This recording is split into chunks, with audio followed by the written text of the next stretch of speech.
everyone. Welcome to our webinar, Understanding the Adolescent. We're going to give just a minute here for a few more people to join us, and we'll be ready to go. So thank you for joining us tonight.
Okay, so welcome again. My name is Brenda Posniewski, and I have the privilege of serving as the Director of School Counseling and Admission at BG. And with me tonight is our wonderful counseling staff, Andrea Tenza, Lisa Futrell, Jill Leonard, and Dylan Mullen. So we hope that you will enjoy tonight's program, and some of the things may seem very familiar to you. We promise you we are not looking in your windows at night and seeing what's going on with your child, but we do see them on a daily basis, so we know a lot about how adolescents kind of behave and roll. And so we're hoping to share with you a little insight and also some information and research that we have collected over the years. So tonight we're going to talk about a couple of different things. Um,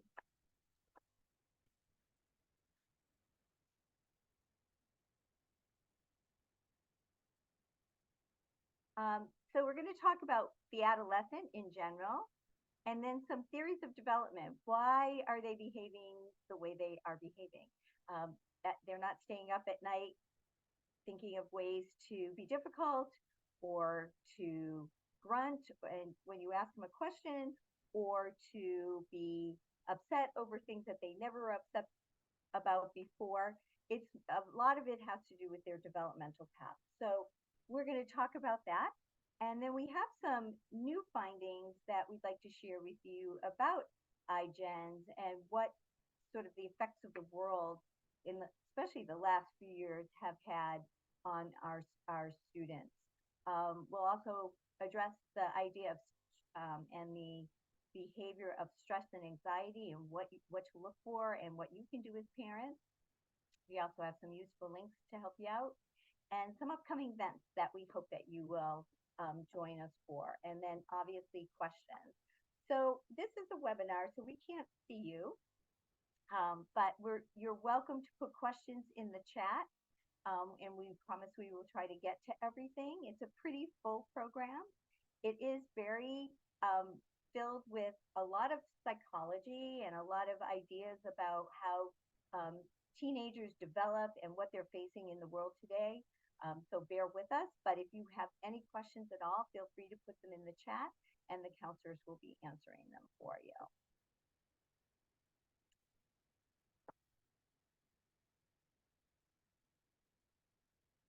So what's interesting about this quote is that it was quoted in 1829.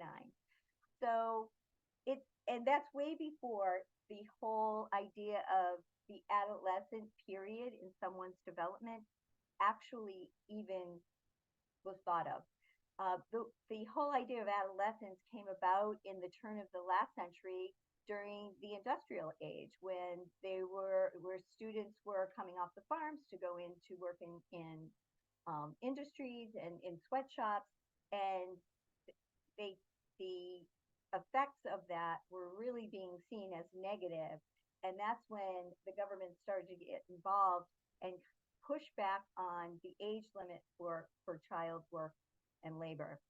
And thus, the high school began, because before that, students would go up to maybe eighth grade, and then they'd work on the family farm, or they'd go out and get a job to support the family.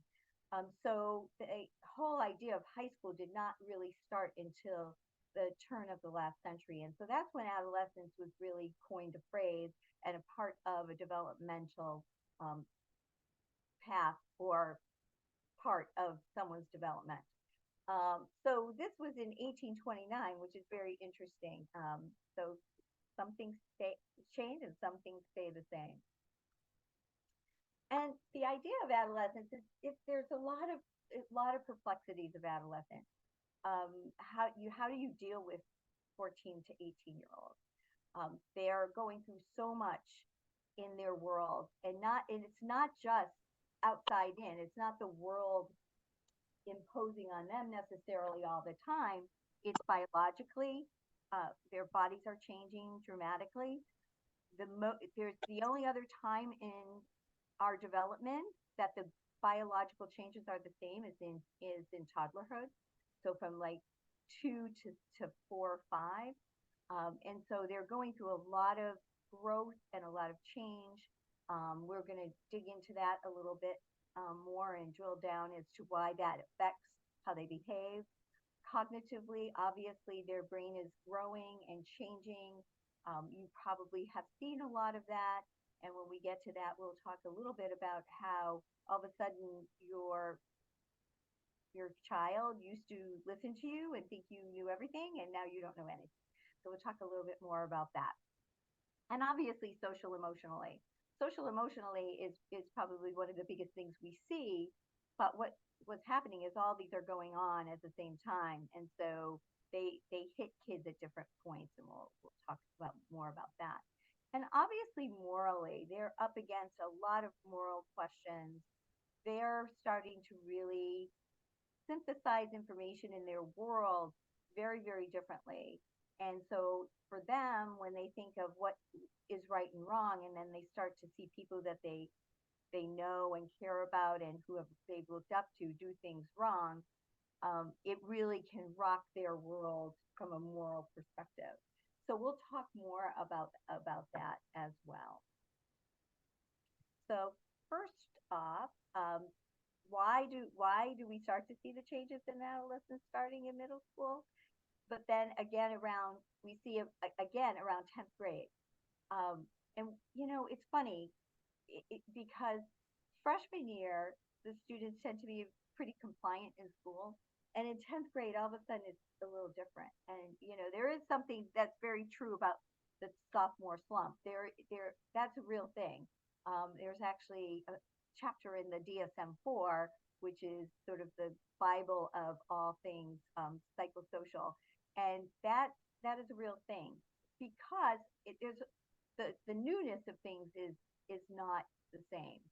Some of the excitement is gone of the newness of high school, and it seems like, gosh, graduation is a really long way away, and I'm never going to get there. And so, but it's also coupled with, sometimes it's the first job, sometimes it's the first boyfriend or girlfriend, the driver's license. That's often a big one, because suddenly people have independence, and then a long way to graduation. Like I said, that's a really. Oh, I'm sorry. This is Andrea's slide, and I'm talking away. So I'm gonna. So Andrea, jump in here, because I'm sorry, I kind of took your slide away, and I apologize for that. Oh. So feel free to finish up here. That's absolutely fine. Do you want to finish up? No, go ahead. Okay. Well, no, I was just going to, refer to the sophomore slump. We see it in students, we see it in athletes, where, a lot of rookies have an outstanding first year, but then their talents kind of start to diminish their second year and beyond that. But like you said, Mrs. Poznansky, there's a lot of changes in 10th grade. They may have their first job, so time management becomes very important. They may have their first boyfriend or girlfriend or their first real breakup. They're getting their driver's license, so they're having a little bit more freedom than they're used to having. Like you said, school is not quite as new and exciting. They are feeling a little bit underwhelmed rather than being swept away that first year of high school. That kind of exciting newness that they experienced as a freshman. We talk about longtime friends that are going in different directions. So they may be playing different sports, they may be joining different clubs, they may be just involved in different friend groups. And we see a lot of kind of uncertainty in the freshmen and sophomores the first 2 years because they don't really know where to fit in, and they're finding that these friends they've had for years now have different interests, and so do they. So that's okay. Friendships evolve, and that's a good thing sometimes. And then, of course, a lot of changes physically we see in 10th grade as well. So for the purposes of tonight's presentation, we're going to talk about about 3 developmental theories. So biological being physical, social and cognitive being the brain development. And they're really kind of three spheres that are intersecting and all developing at different rates within each student. So biological just refers to the growth and the changes in the body and the brain, their senses, their motor skills, their health and wellness. Cognitive refers to learning, attention, memory, reasoning, language, and creativity, those types of things. And then the social being the emotions, personality, and social relationships.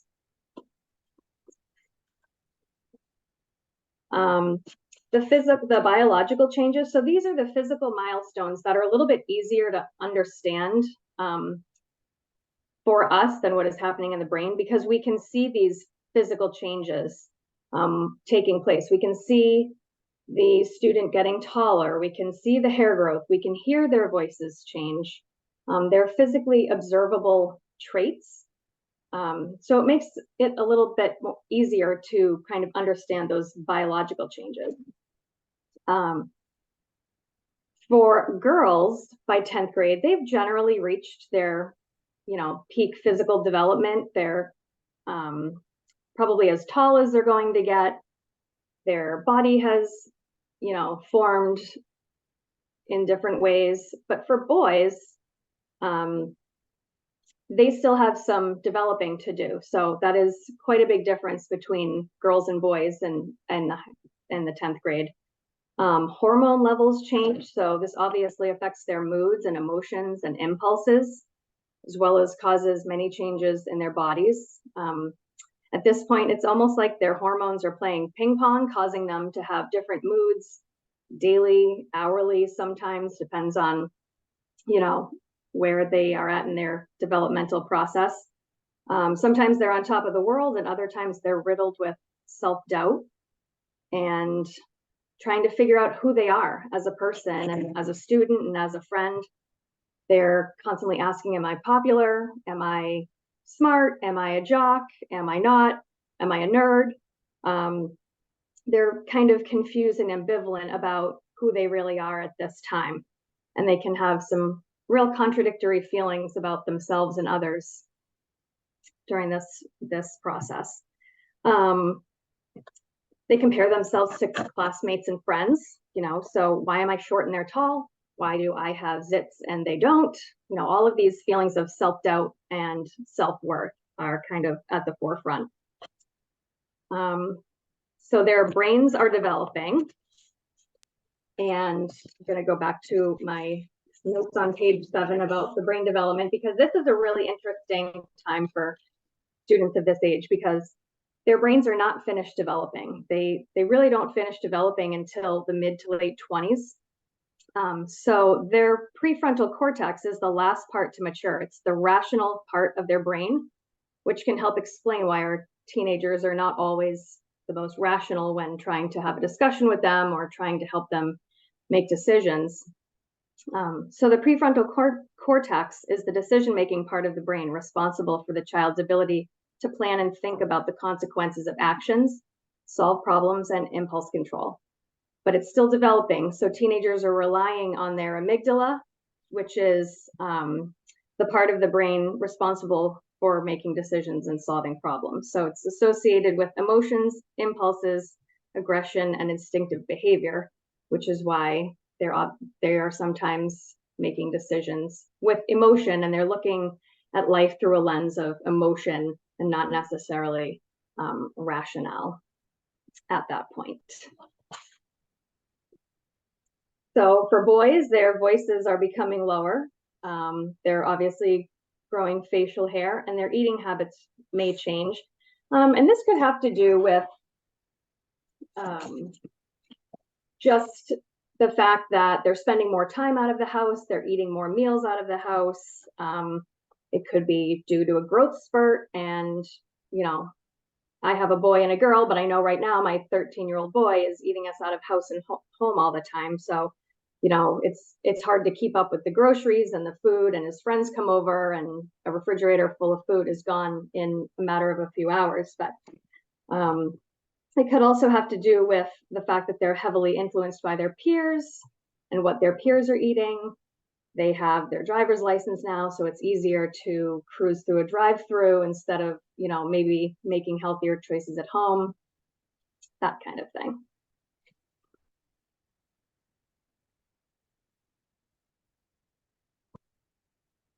All right. So as their cognitive development progresses, we see a lot of things change here too. So their interests tend to focus on near future and future. So they're thinking a lot about college and maybe different careers that they want to explore. More importance is placed on goals, ambitions, and roles in life. So they almost become bound by the habits that they're creating, whether that's good or bad. Intellectual interests expand and gain importance. So maybe you're finding that your student is, more interested in going to, read some sort of book rather than spend time playing video games or something like that. Their ability to do work expands physically, emotionally, and mentally. So they're just stronger. They have more stamina. Work habits become more defined. They show more concern about future school and work plans. Capacity for abstract thinking increases. Risk-taking behavior emerges. This could be positive. This could be negative. Sometimes they are influenced by their friends, might not make their best choices. Especially at this age, they might kind of explore drinking, vaping, those types of risky behaviors. But at the same time, maybe they'll decide to, take a risk and try a new club that they haven't tried before, or maybe they'll try a new position on the football field, or go out for, a sport that they've never tried before. And their planning capability expands as well. So all of these cool things you'll see as their cognitive development continues to progress.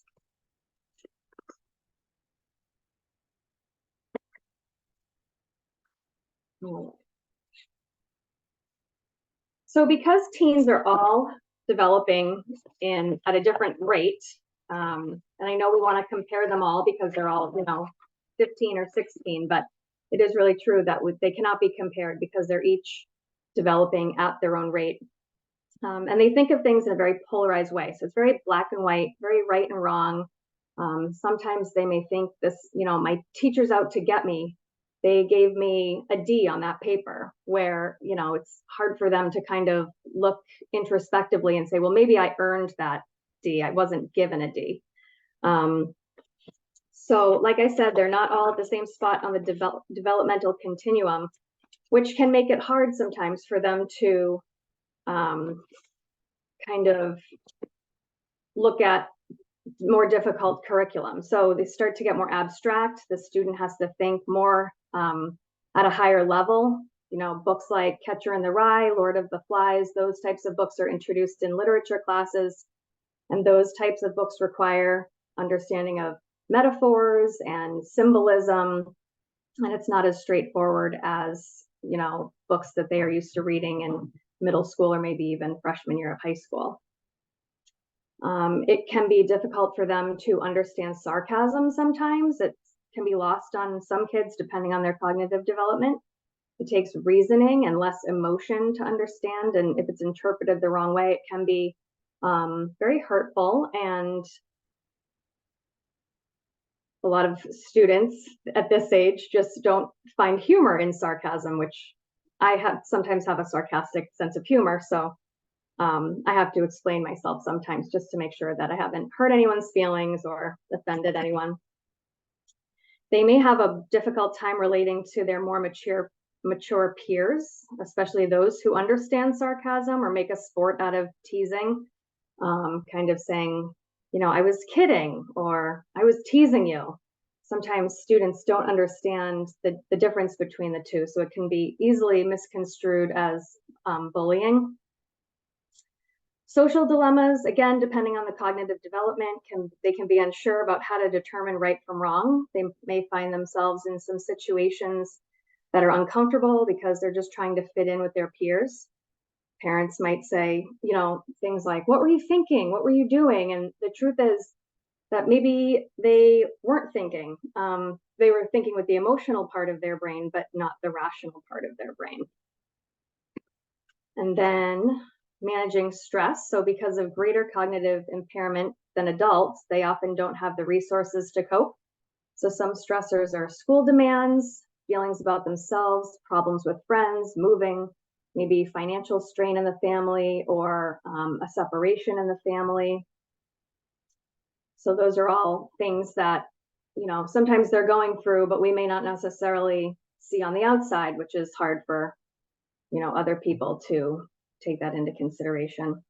And then, of course, social media, the bane of almost, a lot of parents' existence. Of course, it would be ideal if we could keep kids off of social media altogether, but realistically, in today's day and age, this is how they communicate with their friends. It's how they connect with their peers. And a lot of times it's how they access information or get communication from coaches or teammates, important information that they may need for that day's practice. But it can be a very slippery slope because with social media, they're constantly comparing themselves to their peers, and thinking, well, they drive a Jeep and I don't, or they have a lake house and I don't. But what they don't realize is that a lot of posts on social media are just smoke and mirrors. So, but they do, that is something that they often do, is compare themselves to their peers. So basically, I think the takeaway from these slides is that they're doing their best for the stage of development that they're in. So we as educators and parents can just continue to be patient and support them and try to teach them and be role models and get them through this difficult developmental milestones. And just keep in mind that, I know sometimes it's hard, but don't compare your child to other students or kids around, because they truly develop at their own rate and they all come out on the other side doing well. And we just have to keep that in mind. I'm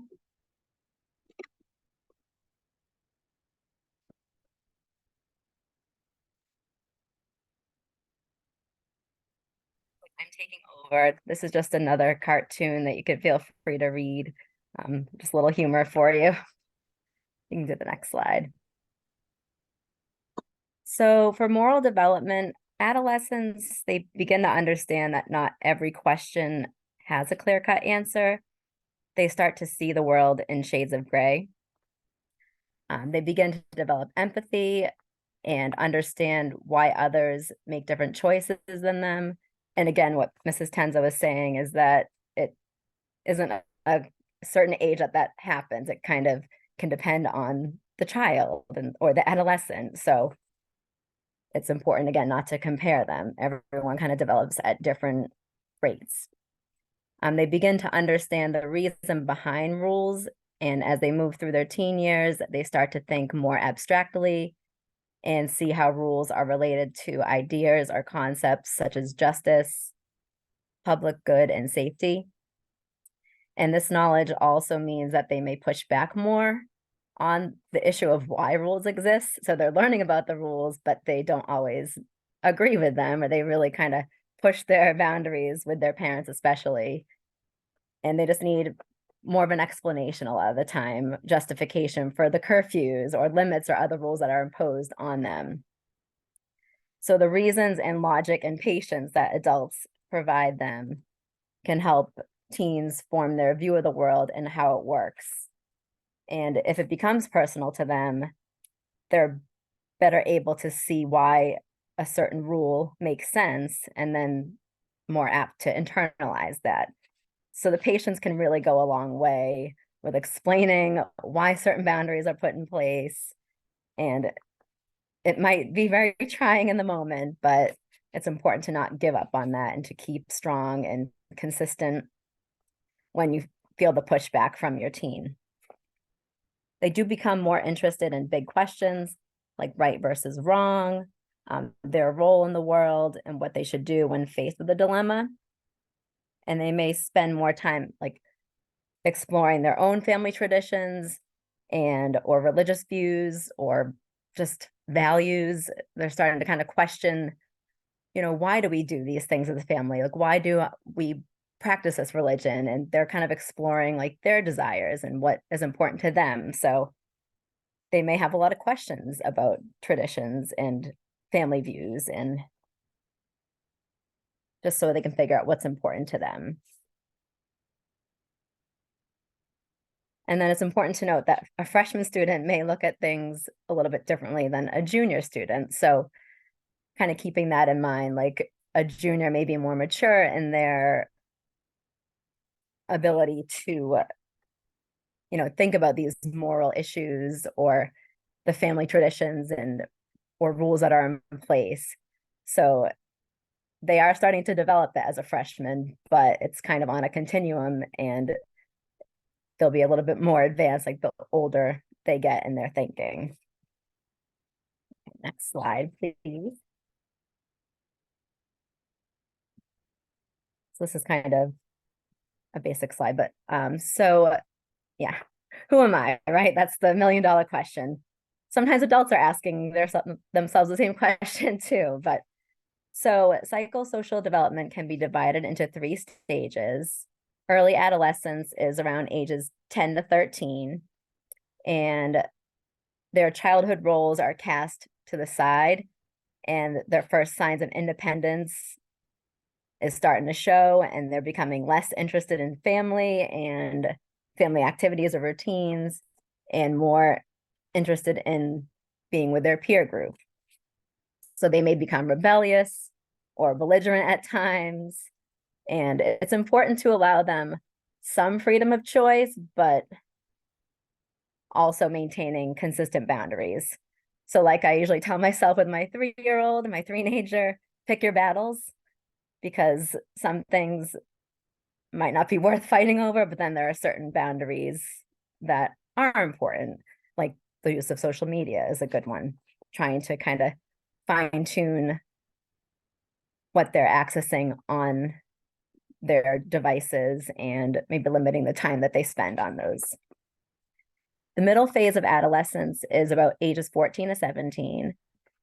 They begin to seek a new identity through peer group involvement, and then they're still distancing themselves from family, and they may adopt new patterns such as like changing their clothing or hairstyles or the way they talk, just to differentiate themselves from the adults in their life and kind of push away from their family a little bit.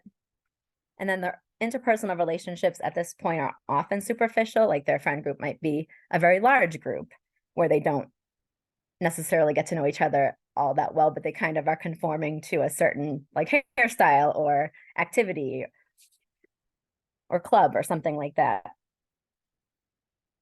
But however, by the end of this phase, one's individuality and self-identity will start to increase, and their friend group will start to become a little bit smaller, and they'll kind of realize that those close friendships are what's most valuable to them, like the people that they can trust. So over time, that friend group should get smaller. Late adolescence, ages 18 to 21, Usually the physical ties with the family, I shouldn't say they're severed, but they often go off to college or they get their first job, and some move in with a roommate or some move in on campus, and they're just moving out of the home in a lot of respects, at least temporarily. And at this point, they become more self-sufficient and more willing to accept adult roles and responsibilities and become more open to mature relationships. One more slide. Next slide, please. So just a few terms that maybe many of you have already heard of, but so a lot of adolescents, I think as Mrs. Poznansky had mentioned at the beginning, they kind of have that sense of caring about what they're doing or thinking everyone's watching them or concerned about what they're doing. So this egocentrism, it describes the phenomenon of adolescents' inability to distinguish between the perception of what others think about them and what people actually think in reality. So they're thinking, if they're walking down the hallway, oh, that person is staring at that zit on my face, when in actuality, that person may have not even have noticed. So they're really thinking that everyone's looking at them or criticizing them when that's not always the case.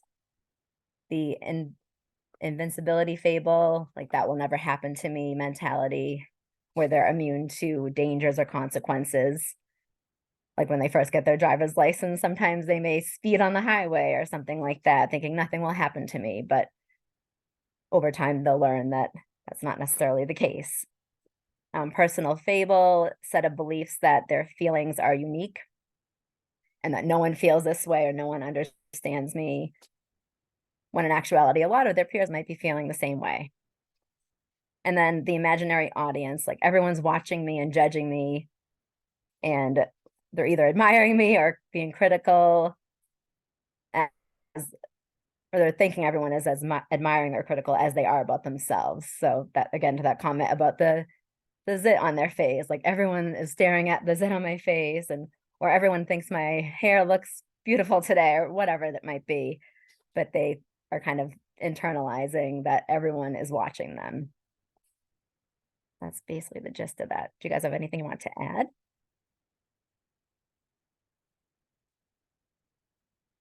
Thank you. I think one of the things to consider, thank you, Ms. Leonard, that was great.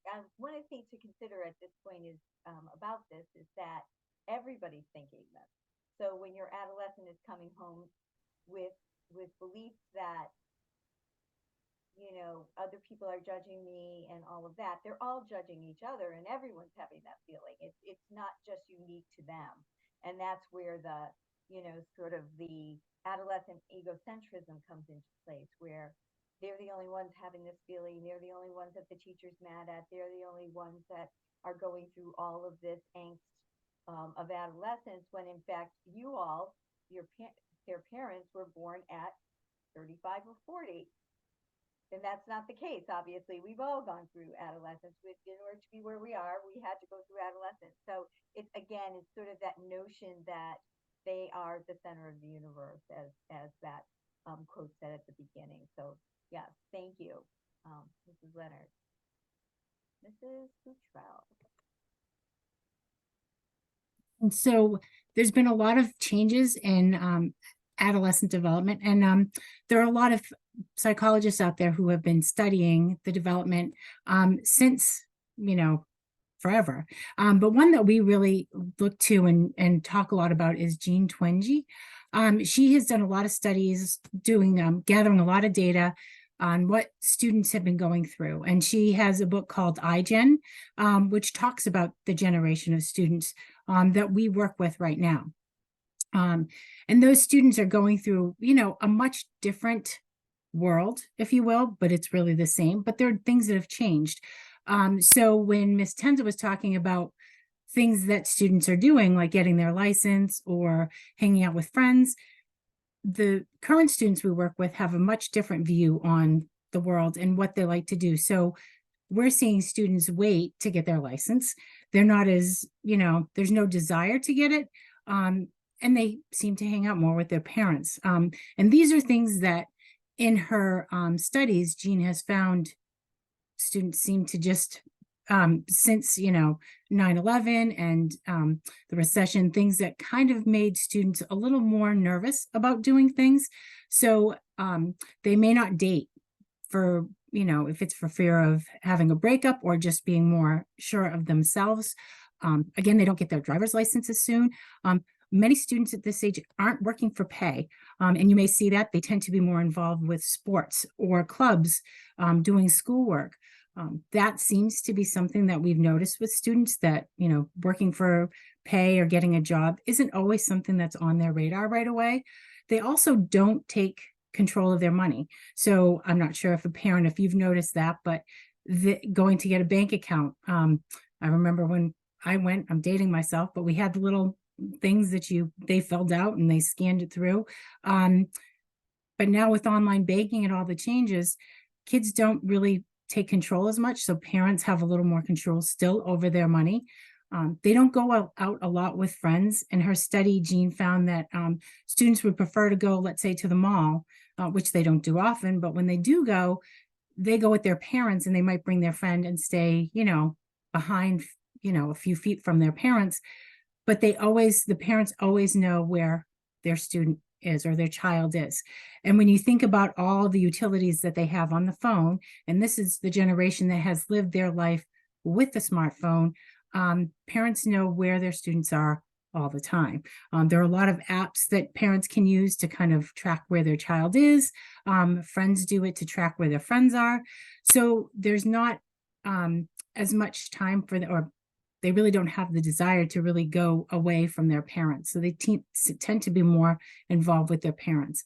They don't tend to be involved with, the drinking and trying substances as quickly as I think had been seen in other generations.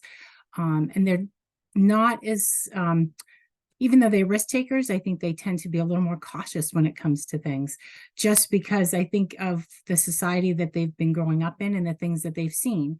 And again, with the smartphone and having it since they, were young, they have information data at their fingertips. So between the internet and the apps, and being able to look at different things on social media and on, different websites, they're constantly in the know, just like we are as adults.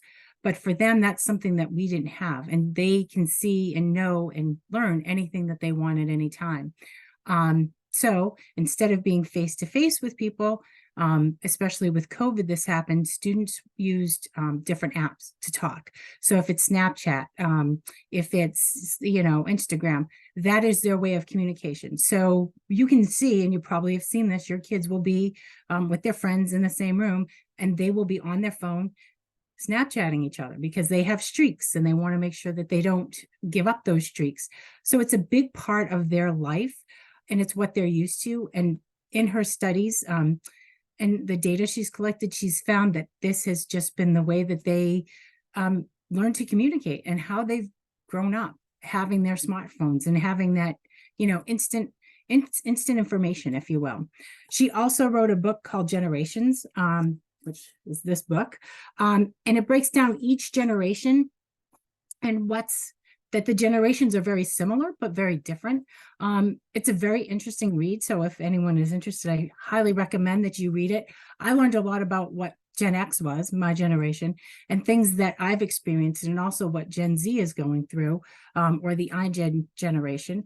And it just tells a lot about how we were so similar, but the different changes. So for us, growing up anyone that grew up in Gen X, when you got the television where you had the remote control instead of getting up and having to turn the dial, or, having a microwave, things that were new to us, was a big change. And for us, that was like, wow, just like it is for the current generation, Gen X, a Gen Z that is dealing with the smartphone and everything that goes with that. So as you can see, iGens were born between 1995 and 2012. So they've had so many different things that they've had to kind of face and go through. It was post 9/11, something that was a very, traumatic and difficult thing for our world. They've seen war. And even though they say that there's increased gun and racial violence. When you look at the data, it's just that we know more about it, and we know about it readily. We know the instant it happens, we can find out that information, where before you'd have to wait and watch the news in our generation. There's been a lot of economic changes and issues. A recession happened a while back, and then we came out of it, and then there's been up and downs with cost of living and finding houses. So they're going through all of that, and they know a lot more about it than I think the generation before them ever knew. Lots of changes in society with smaller families. Parents have a higher investment. Parents deal with a lot of stress now with work and jobs and the things that they do. We live a lot longer, so there's that expectancy. And I think for generations now, working and dealing with taking care of elderly parents. And there's more competition. And I'm sure for any of our participants, if you have a student right now that's going through the college process, or have had a student that has gone through the college process, it's not easy. There's a lot that they look for. So kids are always trying to see what they can do. So if it's being a multi-sport athlete, or joining a number of clubs, volunteering, all of those things that they take on to make sure that they have a wonderful resume to get into college, is something that we see these students, faced with on a daily basis. So maybe they can't get their license because they're just so busy, or maybe they can't get a job because they're doing all these things in hopes of landing that college that they want to go to. And with the increase in college applications, ever since COVID and the being test optional, which is a whole other thing that's not for this webinar, but not having to worry too much about the SATs, college applications have increased by 10,000 for some colleges. So it's harder. The competition is harder. So these kids are experiencing all of that, all of those changes, which makes it very difficult. And again, that smartphone, that's what they've lived with their whole life. That's what they know. So for them, that's how they communicate. That's where they get their information. And in her book, Jean does say it's a good thing and a bad thing. And I think we see it because they become more isolated, which also impacts their overall mental health. And so a little bit later on, we're going to talk about what you can do to kind of watch them and kind of take them away from their smartphone, because it does play a big part in their overall well-being. I highly recommend looking at any of the books by Jean Twenge. She's a wonderful psychologist and has a lot of information. So if you can, try to pick one up and take a look at it. And now I'm going to give it to Mrs. Poznansky. Thank you, Lisa. And I'm going to continue a little bit with Twenge as well. She recently, she has a blog, and this also is a combination. This information has come from a combination of her findings and her long-standing investigation and of teenage development, but also the Gallup poll that was recently done on sort of the effects of the world we live in and how it's affected teenagers with anxiety, depression, loneliness, lack of independence, body dysmorphia, suicide rates. All of these things are at an all-time high in adolescence. And why? Why is that? So there's some myths and truths about all of this too. The truth is adolescents live in an incredibly challenging society. As Ms. Futrell just shared, there are a lot of things that have gone on in their short lives. However, so did the adolescents in the 1900s who were working in factories, living through disease. There was a pandemic in 1912, but also TB, polio, AIDS. Some of the teens lived through depression, two wars, maybe three, maybe four, depending on where you like sort of when you think about the wars over the 1900s, and amazing racial and social unrest in the 60s that has continued. So yes, adolescents are living in a challenging society. So why is this more so now that we're seeing these rates increase than we did before? And suicide, depression, and anxiety rates at the turn of the century were not nearly as nearly where they are now. So going back to what Lisa just shared, a lot of that has to do with sort of the technology that is at their fingertips, and that they can get this information so instantaneously. And yet what they get is sound bites. So they don't always get all the information in its entirety, which can cause a lot of anxiety. Another one is teens today have less independence. They must study more and do more homework to be involved. They also have no place to hang out. I'm gonna go to the first couple of things about that. That it's true that adolescents do have less independence than ever before. Parenting styles, and I know this was very much a part of how I looked at parenting. They've changed over the last 30 plus years because we were concerned about children getting kidnapped, children being approached, things like that. Children are put into more adult they were put into and still are put into many more adult organized activities. So their schedules are very, very full. There's hardly any downtime. So when you think of maybe yourselves or, sort of how you grew up, kids aren't outside in the neighborhood riding their bikes. They're not building forts in the backyard. They're not doing creative play because they don't know how to be bored, because so much of their world has been prescribed, and they're doing soccer, and then they go to basketball, and then they go to dance class or gymnastics or swimming classes or whatever the case may be. Or there's always something that's going on, or social media. So this sort of has resulted over time in a lack of independence um, on a teenager's part, because they're used to being so scheduled. So how do I deal with boredom? How do I deal with making decisions and interacting with peers? Interacting with peers is not necessarily non-existent in adolescence, as we know. They're very tuned into their peers, but it's not necessarily face to face, or it's interacting with peers in an organized situation.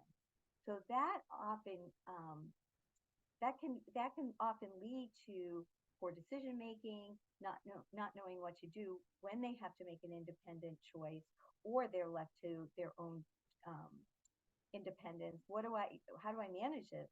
We see it a lot with the freshmen in college when they, want to transfer from the college that they were dying to get into as a senior in high school.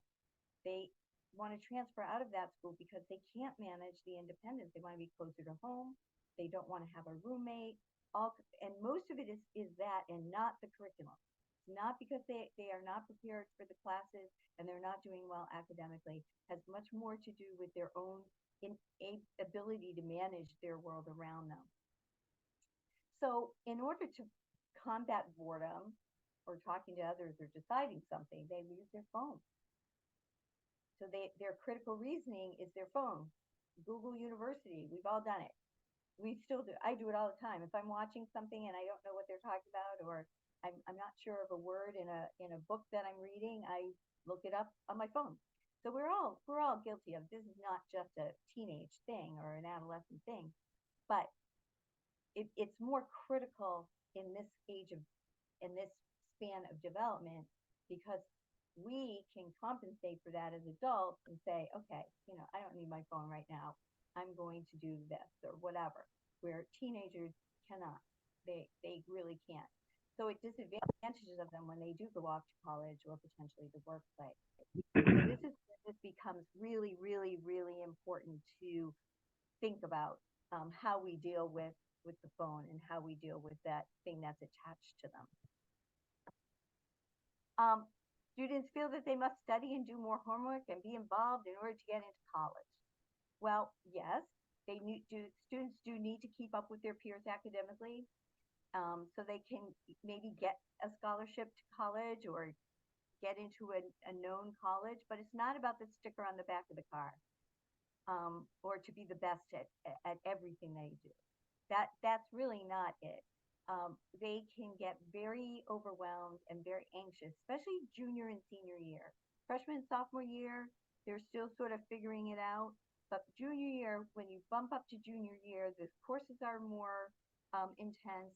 It's that you're in the back half of your high school career. So it becomes far more important to do well or to have all those boxes checked, when in fact that's not necessarily the case. And in truth, students overall in the U.S. do less homework than ever before in our history. They spend more time on social media in a day than they do doing homework or other scheduled activities. The average student is on their phone close to 6 hours a day. So we're only in school for 6 hours. They're definitely not doing homework for 6 hours, and they're not, doing a sport for 6 hours.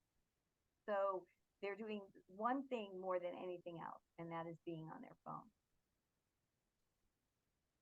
So, but the reason a lot of people choose to do this over programming, or adolescents do over programming, is they think that that it's associated with college admissions potentially. That life happiness is only going to result if I get into the college of my choice, and that I major in this very difficult major or whatever, and it just adds to the anxiety and the stress. And that's something that we battle almost every single day when we're working with juniors and seniors around college. That there are close to 5,000 colleges in our country, and there is one for everyone. And there are many that these students would do so well in, and not have to be always trying to claw to the top. That they could be at the top of the heap without as much, I'm not saying without trying, they should always try, but it doesn't always have to be in this incredibly stressful, perfect environment. And that is sometimes one of the most difficult conversations we have with our students who are looking and are in the, looking at colleges in the college process, is that sometimes their list is so overwhelming. Just the list of colleges that they're picking up is so overwhelming that they're trying to just have this perfect sort of environment that they think is gonna make their life happy. And so we try to give them ideas around, what are reach schools, what are more target schools, and what are schools that are more likely schools, so that they can have a balance. And a lot of this is about balance, actually. Really, what's going to happen if they're not the best? How are they going to manage that? How can a lot of students can't juggle a schedule on their own, and make critical decisions, negotiate, look people in the eye.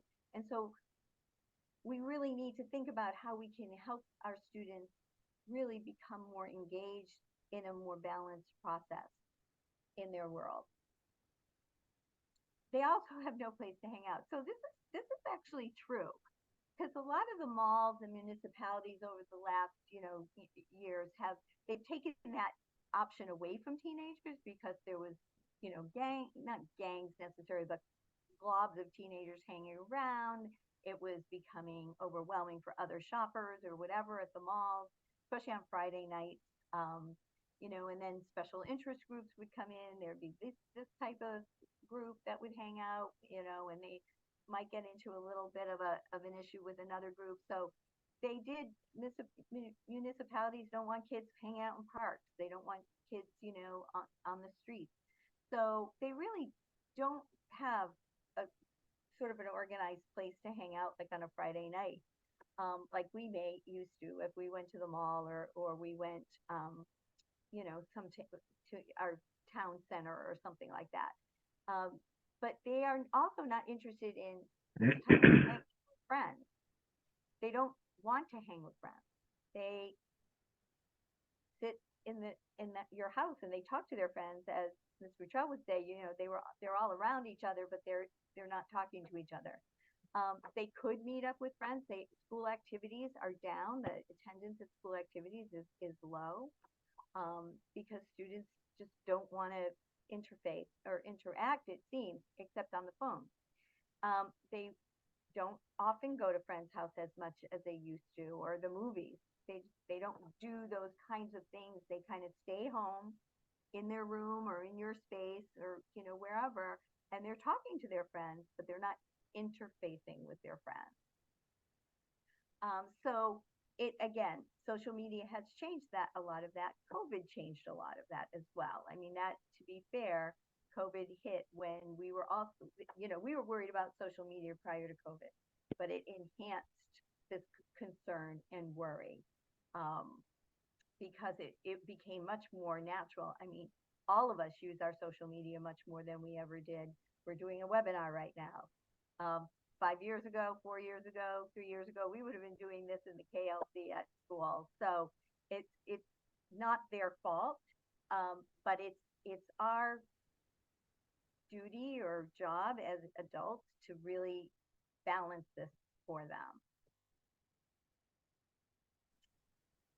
So the role of the parent. So research, there's a lot of research about this, that the relationship with parenting and adolescents' emotional health, that being involved in their life and really, really, really trying to understand your adolescent and watching their time with technology is really important. And, statistically, there's 26% of teens live with an unmarried or separated parent. Research also shares the family structure around social media, house rules, and expectations can, excuse me, definitely support teens' emotional health. This is, it's just very, very important that we do this for our students. However, there's abundant evidence that parent screen time is rivaling their child. Pardon me. So it may be helpful for parents to have open conversations about social media with the whole family. Ask your child's opinion on this. Like, what do you think is a fair use of social media, and how do you feel when you're using it? Do you feel stressed when you're using it? There are a lot of kids that feel stressed when they use their social media. Or as Lisa, I think, was mentioning, they have to respond to their social media because they're keeping track, and somebody will exclude me if I don't respond right away. So it's important for us to get a beat on where our kids are in relation to this issue, because they may feel very trapped and they don't know how to get out of it. I can remember my mom saying, if you ever find yourself at a party that you feel trapped, call me and I won't ask any questions. Just call me and I'll come get you. It's sort of the same thing. It's just a different scenario, right? Find out how your child is feeling about this. They may hate it. They may feel that it isolates them. They may feel sad. They may feel some of the things I said at the very beginning. They may feel anxiety and stress and depression because they can't keep up with it. And I think it was Miss Tenza who said that some of that is just, it's not real. And so they're internalizing this as a real thing can be very dangerous to their welfare. So really asking them how they feel about social media and what types of social media are they using that you might not know about, or maybe you do, and what happens when they are involved in that. Everybody in the family should have regulated screen time. It just makes for a better environment. The research is so strong about being involved with people and interacting with people can be so much healthier than anything you do on a phone or any other type of social media or device. And plan non-technology activities and times when you can do that. Once a week, we're going to have, a game night. Once a week, we're going to take a family walk. Once a week, something like that. Anything that can pull them away from a device, pull you away from a device, it will help tremendously for these students to reduce their stress and anxiety, which is so incredibly wrapped up in this world of social media.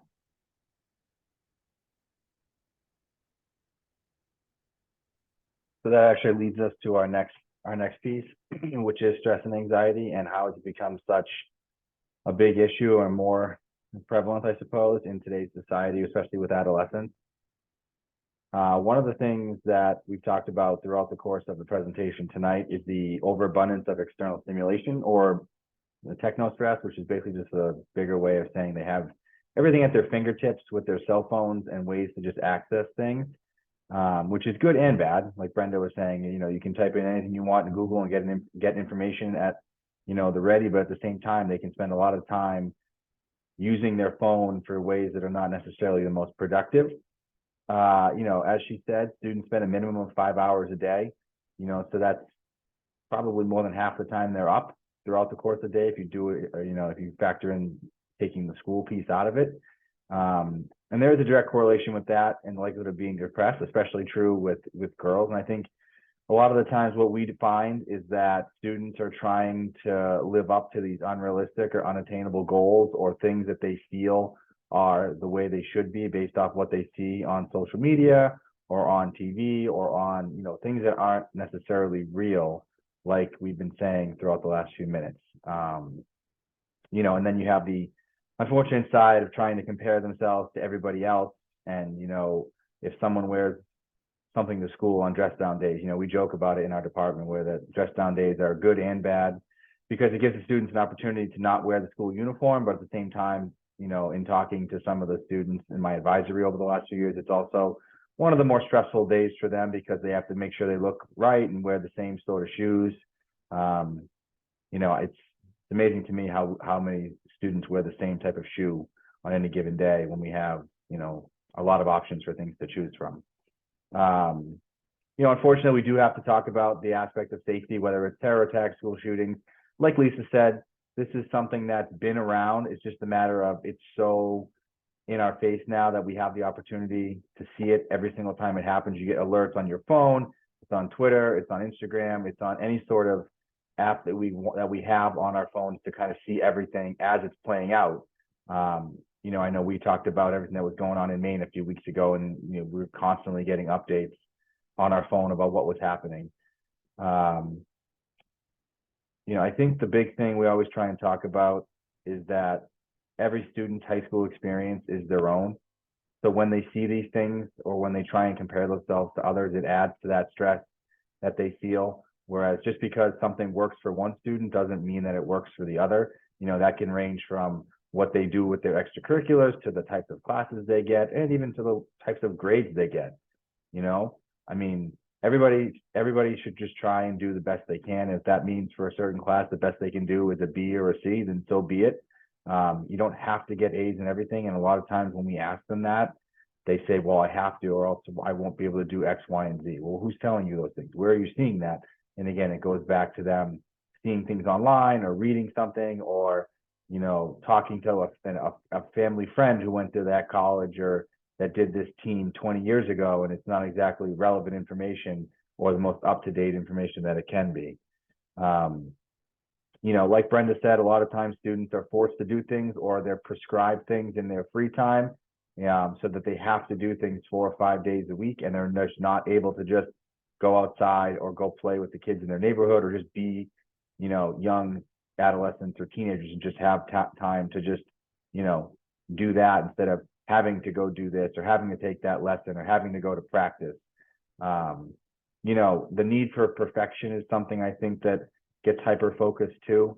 A lot of times students feel like they have to be perfect in everything. And like I was saying a few seconds ago, they feel like they have to do these things in order to get into, or to be, into a college, be accepted into a friend group. And when we sit down and we have this conversation, well, why do you need to do this?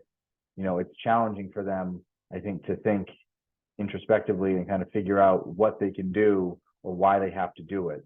A lot of times it does boil down to they're afraid of disappointing their friends, or the adults, or the people in their lives. So I think, like Brenda said, if you can have that conversation or set aside that time, or I know we do it a lot, is to have conversations with them about how they can, just enjoy being in the moment and enjoy things. A lot of times having a conversation is something that's foreign to them face to face. It's not something they're used to. Everybody lives on their phone, and a lot of what we do early on in the high school career in classes is try and get them to learn those soft skills, so that when they have to have that face-to-face conversation, they feel confident in it, and they're not worried about, you know, texting something or doing something that's going to be less important than, you know, the face-to-face interactions that we need to have to kind of better ourselves for the long term. Let's go to that next slide. So some of the things you may be seeing at home, you know, like Brenda said, they want to be in their room with drawing or thinking, and a lot of times they're on their phones or they're just sitting there. You know, you may see them always angry, oftentimes over small issues, and I think a lot of that is students now, because so much is going on chemically, struggle to you know, balance their time or balance several things going on, and they don't know how to multitask. So they may just, you know, choose to push something off, or always seem, you know, we can always seem angry or like they're frustrated because they haven't learned those skills over time of how to manage things or do one or two or three things at the same time. You know, they're obsessed with their phones. You'll never see a student react the way they do as if their phone gets taken from them on a day when they're not supposed to be using it. And again, it goes back to, well, I need it. Well, why do you need it? You're in class.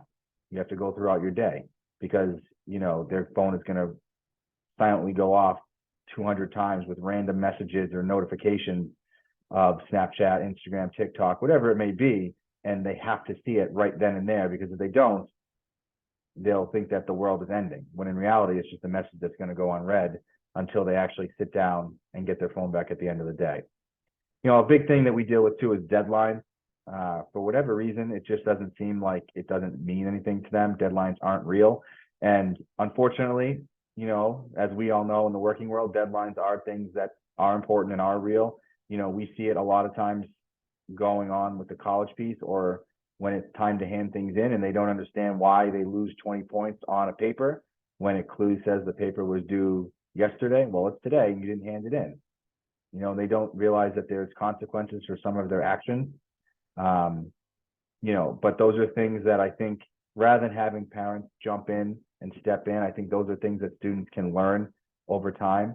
You know, it's one of those teachable moments, and it's one of those skills that they can unfortunately deal with after the fact and say, like, you know, okay, I should have done that, and I need to know that I need to do it, you know, by the deadline moving forward. Otherwise, there will be consequences. A lot of times you'll talk to students, or you'll talk to your son or daughter and say, well, I have no time for anything. Well, what does that mean? And it goes back to the piece we said about them not having the ability to multitask, or if they have 5 or 6 different things and they just can't say no to something, or because they're afraid of missing it because they'll fall behind in a practice, or they don't want to let anybody down. But sometimes you just need to sit down and map things out and say, I only have time for these 2 or 3 things today, and I need to spend that time working on them. You know, and it's okay to say no as a student or as a parent. You know, I think because they've never really been told no or denied, it's a weird foreign concept to them.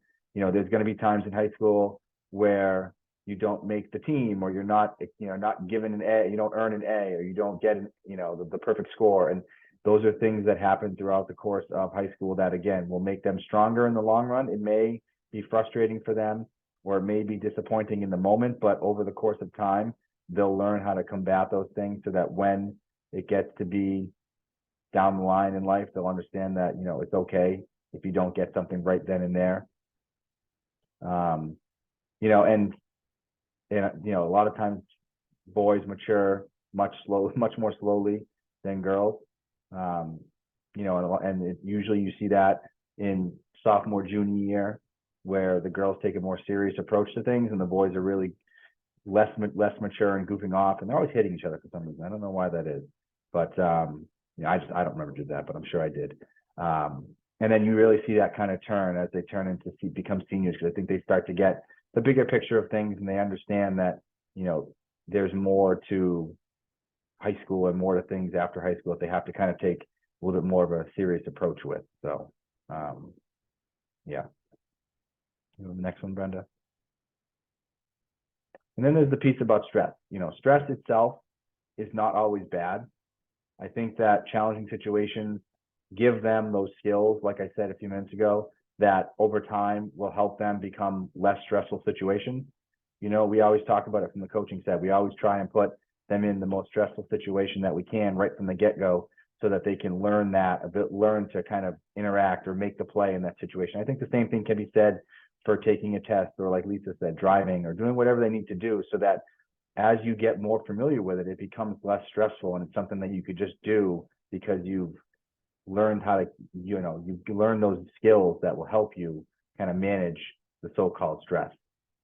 Then there's the short-term, the tolerable stress, we'll call it, the things like getting a driver's license, studying for tests, midterms, that's always a big point of contention amongst the students, and you can kind of see them, they wear that on them as they get ready for it. But I think, again, over time, freshman, sophomore year, yeah, it's probably difficult to take midterms, but as you get more familiar with the test, you'll see juniors and seniors kind of have a lot more confidence in them as they walk into the room and take the test. And I think that kind of transitions from high school to college when they have those midterms and finals. And, when students come back and they talk to us, we always say, well, how's school going? They say, well, it's a lot better now. BG prepared me, or I have an understanding of how tests are. So I think all that stuff helps them develop those skills that they may lack when they're 14 or 15, but when they become 17 or 18, I think they have them, and it makes them better in the long run. The biggest thing we always see is when we, the adults, try to fix things for the students, and I think I've talked about that, but it disempowers them, and it just makes them feel kind of helpless, and that they can't manage, or that they don't have time, or they can't do things. Whereas if they go and talk to that teacher, or if they go see their counselor, or if they talk to that boss and they say, I can't come in today, or how do we work this through so that I come see you for that test, or how do I do all these things? It may be uncomfortable in the moment, but it becomes less uncomfortable over time, so that when they have, done it a few times, they can understand, okay, yeah, it's not that big a deal, and they can go see whoever it needs to be to kind of make sure that they get those things accomplished and become more successful because of it. So what can we do? I think first and foremost, we can be patient. It's a marathon, not a sprint. And I think that, I'm just finding that out with my 2-year-old. But I think that, if we take it as a longer term approach, I think we'll, be okay with it. Like Brenda said, reduce social media at 5 hours. If there's any way, we can reduce that. I think that's going to be important for their overall well-being. Be in their face, in the sense that you have those conversations with them. Same thing with leaving doors open. I think they have to be willing to come and talk to you about things. Make sure that they know that it's an open conversation, an open dialogue.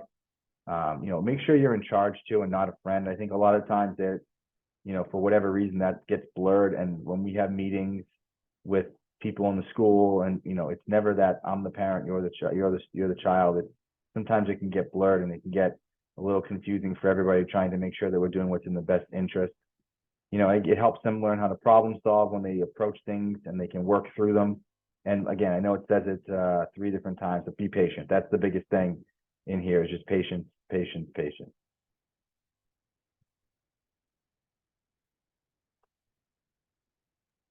So we put together a list of useful links, and I should have put on there, and I didn't when I was compiling some of the things that we have on our wellness page. The books by Jean Twenge, they're really great. Like I said, the one Generations that she just wrote is fantastic. It actually gave me some perspective on myself, and looking at my 4 kids, because they're at various stages of life. So I highly recommend picking it up, because it kind of looks back at, your parents and before, and then all the way through. I have I love Grown and Flown. They have a lot of information for parents going through high school all the way through college.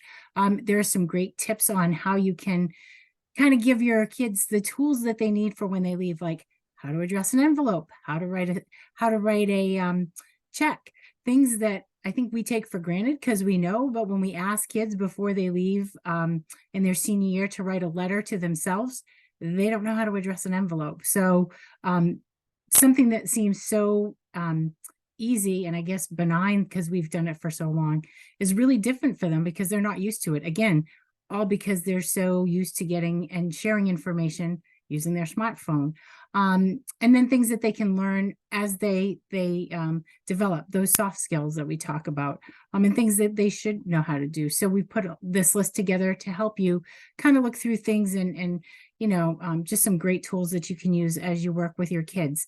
We do have our wellness site, and we update that with different links and articles as well. So you can always check that. That's on the resources page of the BG website. So feel free to take a look at that at any time. And this is a great quote. So we'll let you take a look at that and think of that for a few minutes.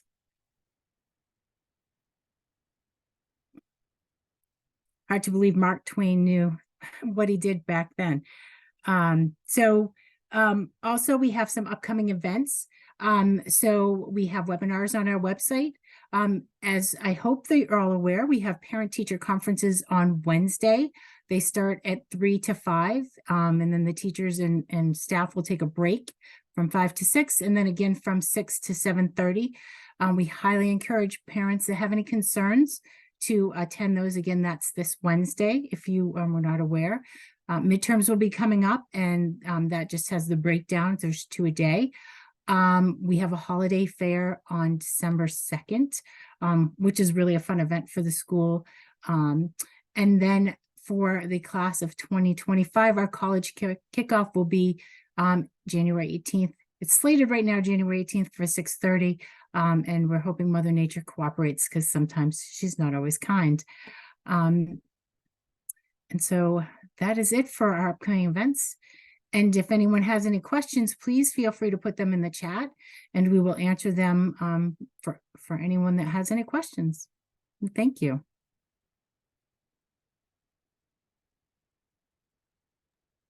Thank you all for joining us tonight. We really appreciate it. This is just our contact information. If you think of something tonight and you want to get in touch with your son or daughter's counselor, here are our website, our email. So feel free to contact us individually. We'd love to, help you. And, you can always come in and meet with us too. We do like face-to-face instead of using our devices. So feel free to come in anytime and make an appointment to come in and really truly sit down and meet your son or daughter's counselors. Counselors will be available this Wednesday night for a brief chat. If you need to, please stop by and say hi and ask any questions that you have then as well. So thank you very much. Enjoy your kids, because we do. They're great kids. We feel very blessed to have the students we have at BG, and that has a lot to say about you as parents really investing in your child and wanting them to be a part of the BG community. So we thank you for that, and we hope that you have a great night. And please feel free to ask any questions. We'll stay on for a little bit longer.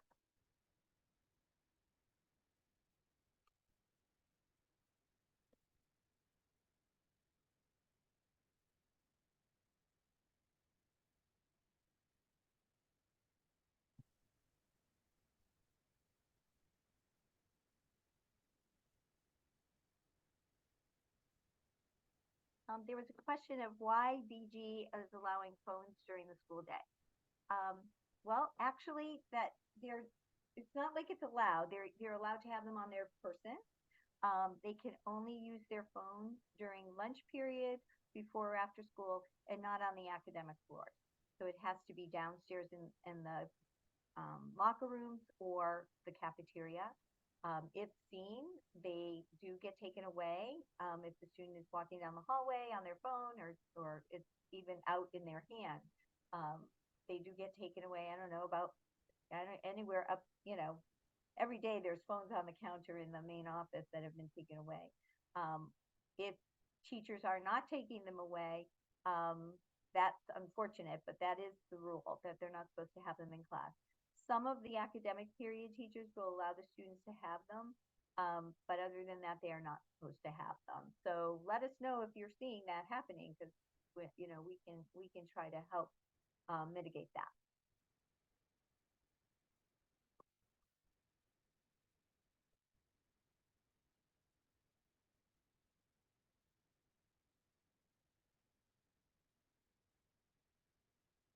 Any other questions? Okay, I think we can stop recording, Mr.